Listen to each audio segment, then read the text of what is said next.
Halo semua, pernah dengar istilah bahasa bisnis? Nah, kali ini kita akan belajar bahasa itu, yaitu lewat analisis laporan keuangan. Anggap aja kita lagi belajar buat ngobrol sama uang. Yuk, kita mulai. Oke, jujur aja deh. Pertama kali lihat laporan keuangan, kelihatannya emang bikin pusing kan? Isinya angka semua, baris berbaris, istilahnya aneh-aneh. Rasanya kayak lagi lihat kode rahasia. Pernah nggak sih lihat dokumen kayak gini terus langsung mikir, aduh, ini apaan sih, nyerah deh. Tenang, Anda nggak sendirian kok. Tapi, gimana kalau saya bilang, semua angka ini sebenarnya bisa kita baca. Soalnya gini, di balik angka-angka yang kelihatannya kaku itu, sebenarnya ada sebuah cerita. Cerita tentang jatuh bangunnya sebuah perusahaan, tentang strategi dan kemenangannya. Nah, di sesi ini, kita bakal belajar jadi pembaca cerita itu. Gimana, seru kan? Yuk kita mulai. Coba dibayangkan, laporan keuangan itu kayak rekam medisnya sebuah perusahaan. Yap, rekam medis. Dari situ kita bisa tahu kesehatannya gimana, lagi fit atau lagi sakit. Nah, analisis laporan keuangan itu sendiri intinya adalah proses kita mendiagnosis rekam medis tadi. Kita nggak cuma lihat data masa lalu, tapi justru kita pakai data itu buat ngambil keputusan yang lebih cerdas untuk masa depan. Keren kan? Oke, sekarang mari kita bedah rekam medis ini. Ada beberapa bagian penting atau laporan inti yang kalau digabungkan bisa ngasih kita gambaran yang utuh tentang kondisi perusahaan.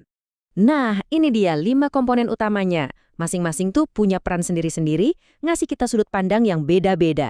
Yuk kita lihat satu persatu. Yang pertama, laporan posisi keuangan, atau yang lebih sering kita dengar sebagai neraca. Anggap aja ini tuh kayak snapshot atau foto keuangan perusahaan di satu waktu tertentu. Isinya apa? Sederhana kok, isinya itu apa yang perusahaan punya, itu namanya aset. Terus, apa yang jadi utangnya, itu liabilitas. Nah, selisih antara keduanya, itulah nilai bersih perusahaan, atau yang kita sebut ekuitas. Jadi ya, dari sini kita bisa lihat dengan jelas posisi keuangan perusahaan saat itu juga. Sehat nggak neracanya? Nah, kalau neraca tadi itu foto, laporan laba rugi ini lebih kayak video. Kenapa? Karena laporan ini nunjukin performa perusahaan selama satu periode waktu, misalnya sebulan atau setahun. Intinya, di sini kita bisa lihat, perusahaan ini sebenarnya untung apa rugi sih? Betul banget. Dari sini, kelihatan jelas seberapa jago perusahaan itu dalam menghasilkan profit. Ini salah satu laporan yang paling sering dilihat orang. Laporan berikutnya ini kayak jembatan penghubung antara neraca dan laba rugi. Namanya laporan perubahan ekuitas. Di sini kita bisa lihat gimana nilai bersih untuk pemilik perusahaan itu berubah. Apakah nambah karena untung atau malah berkurang karena bagi-bagi dividen? Nah, jawabannya ada di sini. Yap, laporan ini secara spesifik melacak naik turunnya ekuitas para pemilik. Penting banget buat para investor. Nah, ini dia laporan arus kas. Ini penting banget. Kenapa? Karena laporan ini melacak pergerakan uang tunai yang beneran. Percuma kan perusahaan untung di atas kertas kalau ternyata nggak punya cash dan malah bangkrut. Laporan ini nunjukin realitas kondisi kas mereka. Ya sesimpel itu, dari mana duit datang dan kemana duitnya pergi. Orang sering bilang cash is king kan? Nah laporan ini tuh monitor detak jantungnya si raja itu. Oke, dan sekarang momen ahanya. Semua laporan yang barusan kita bahas itu bukan cuma angka-angka di awang-awang. Semuanya itu adalah cerminan dari kegiatan bisnis di dunia nyata. Ada penjualan, masuk ke laba rugi. Beli mesin baru, masuk ke neraca. Semuanya nyambung. Oke, kita udah tahu apa aja laporannya. Sekarang, pertanyaannya, kenapa kita repot-repot menganalisis ini semua? Jawabannya simple, biar kita bisa bikin keputusan berdasarkan data dan fakta, bukan cuma pakai perasaan atau kira-kira.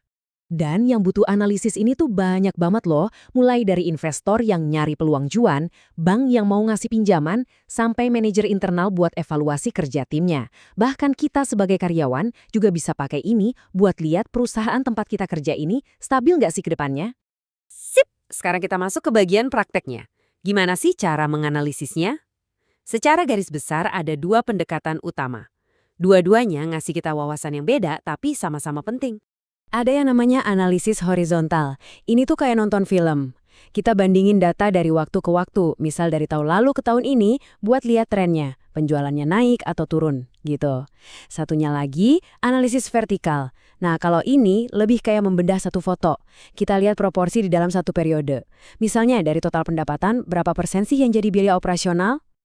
Jadi, gimana para analis profesional kerja? Apa mereka cuma lihat-lihat aja? Tentu enggak. Mereka punya langkah-langkah yang terstruktur biar analisisnya tajam dan akurat. Yuk kita intip. Wah, kelihatannya ribet ya. Tenang, intinya tuh sederhana kok. Anggap aja proses ini kayak jadi detektif keuangan. Kita mulai dari ngertiin dulu aturan main akuntansi yang dipakai perusahaan.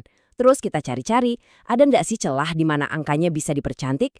Tujuannya satu, membersihkan semua kabut biar kita dapat gambaran keuangan yang sejujur-jujurnya.